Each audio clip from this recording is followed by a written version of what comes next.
My selected designer from the Museum of Modern Art's exhibition What Was Good Design is Earl Tupper. Earl Silas Tupper was an inventor born in 1907 in Berlin, New Hampshire. Coming from humble beginnings, he lived on a farm with his parents Ernest and Lulu. After graduating high school, Earl completed a few courses by correspondence.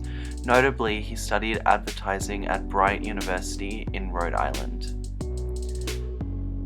It seems as though his passion for inventing started closer to home.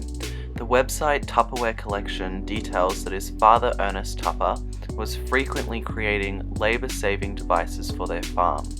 As a result, his mother Lulu Tupper operated a boarding school to raise extra income for their family. Earl's initial jobs included working at a post office and as a railway employee. His first successful venture, however, was the Tupper Tree Doctors Company.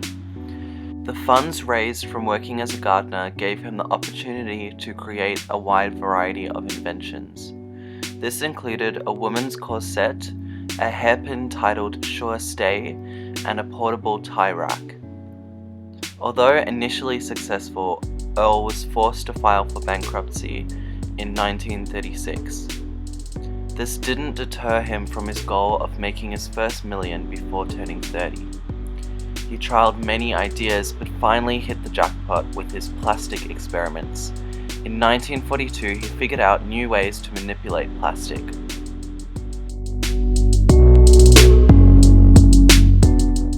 Throughout the years of 1944 to 1956, the Museum of Modern Art in New York held an exhibition looking at good design.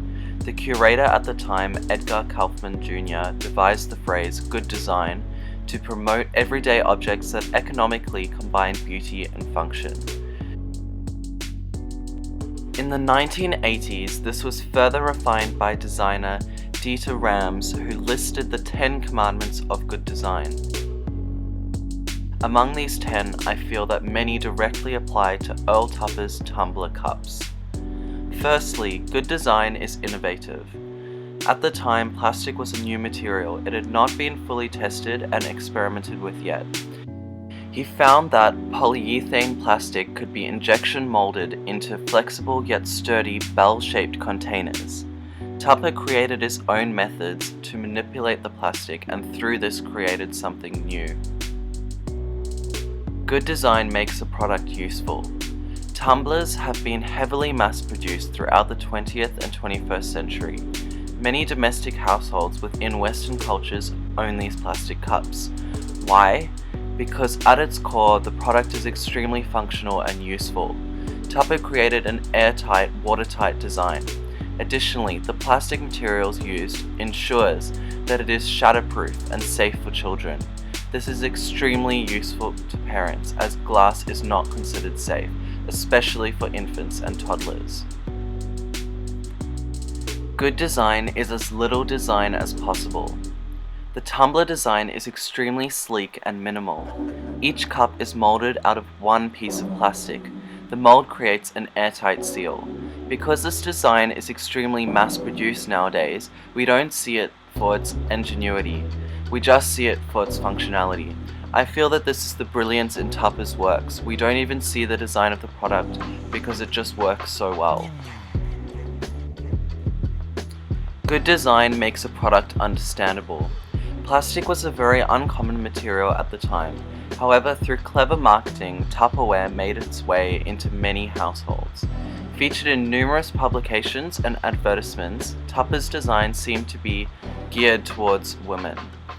But what it did was create a sense of community as Tupperware parties became extremely popular. This media presence allowed people to understand where to use the product and how it is used. The tumbler design, more specifically, is very easy to understand. Lastly, good design is aesthetic. Personally, I find the pastel colors very aesthetically pleasing. Although they might not be to everyone's liking, I feel as though there was consideration in the color choice. In the 40s, a lot of kitchenware was very pale and muted. Tupper continued this theme into his work with plastic. This perhaps made his product more approachable to the public, as although the material is new, it looks as if it could easily fit within any domestic kitchen. Interestingly, the 1947 special plastic issue of House Beautiful magazine dubbed his designs fine art for 39 cents. This means that there was definitely consumer and cultural appreciation for his work.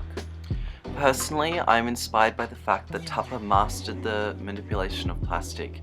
He then used these skills to create many products, only using plastic. I am still trying to figure out what aspect of design I want to focus on. I think it is good to have many different skills as a designer, however it may be beneficial to have a specific style or technique that I've mastered. Additionally, I love how streamlined and minimal his designs are. They are perfectly functional and don't seem dated within a modern context. I have the tendency to over-design my work. I want to be more focused and concise in my work.